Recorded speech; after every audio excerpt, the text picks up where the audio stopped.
Il y a une quantité de taureaux très importante de proposer, donc derrière, pour les éleveurs, ils sont un petit peu perdus dans l'utilisation et le PAM nous permet de bien accoupler et puis en lien avec l'inséminateur de réaliser des accouplements optimum.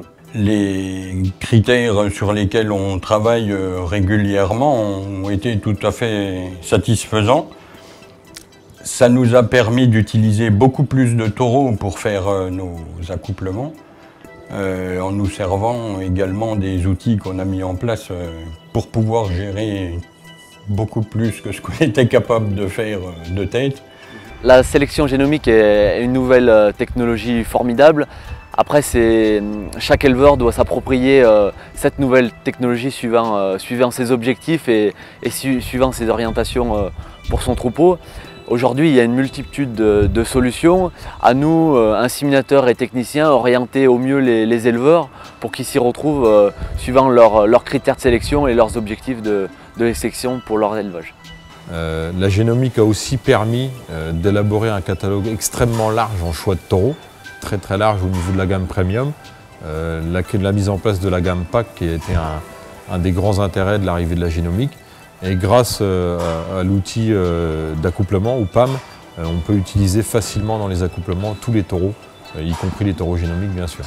Les gammes génomiques qui sont faites à la fois en premium mais surtout aussi dans les packs nous ont permis de développer beaucoup l'utilisation des packs en utilisant non pas une caractéristique de pack dans les élevages, mais plusieurs des caractéristiques. C'est-à-dire qu'aujourd'hui, on utilise quand même beaucoup de packs. C'est un accès économique à des critères singuliers qui sont demandés par les éleveurs. Le producteur de lait va s'orienter plutôt sur la gamme pack, où on a un rapport qualité-prix très intéressant, ou dans la gamme premium, il va aller chercher les 10 taureaux qui correspondent au mieux à ses objectifs de sélection, bien sûr avec une utilisation équivalente. On peut avoir l'éleveur plutôt branché morpho qui va aller chercher les taureaux les plus extrêmes sur ce poste-là, soit dans la gamme senior, soit dans la gamme premium. Alors je dirais que pour les sélectionneurs, pour moi c'est un jeu pour eux. Je veux dire, aujourd'hui, ce qui se passe, c'est que bon, ils sont les premiers à nous demander les index le plus tôt possible, ils sont les plus joueurs, hein, ils jouent avec la sélection.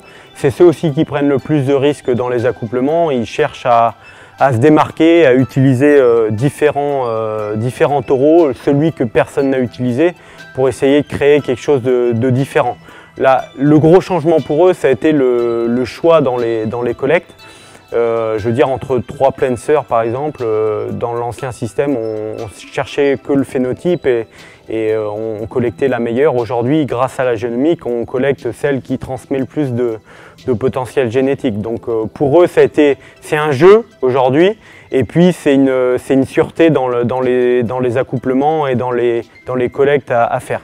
Et puis l'autre point important aujourd'hui, c'est que celui qui se donne les moyens de collecter, d'investir dans la génétique, en peu de temps peut gagner en index et gagner en des mères à taureaux. Ce qui était un petit peu moins vrai dans l'ancien système. La part de la génomique utilisée chez nous, comme je l'ai dit tout à l'heure, est assez importante. Aujourd'hui, on fait 3 IA sur 4 en gamme génomique. La consigne d'utilisation pour garder une part de prudence est quand même d'utiliser beaucoup de taureaux. Alors il est vrai qu'aujourd'hui, chez nous, on ne sait pas faire un planning d'accouplement avec moins de 20 ou 25 taureaux pour une centaine d'accouplements. Ceci dit, ça ne me pose pas de problème particulier. Au contraire, l'important étant que l'éleveur s'y retrouve sur les critères de sélection qu'il a demandé.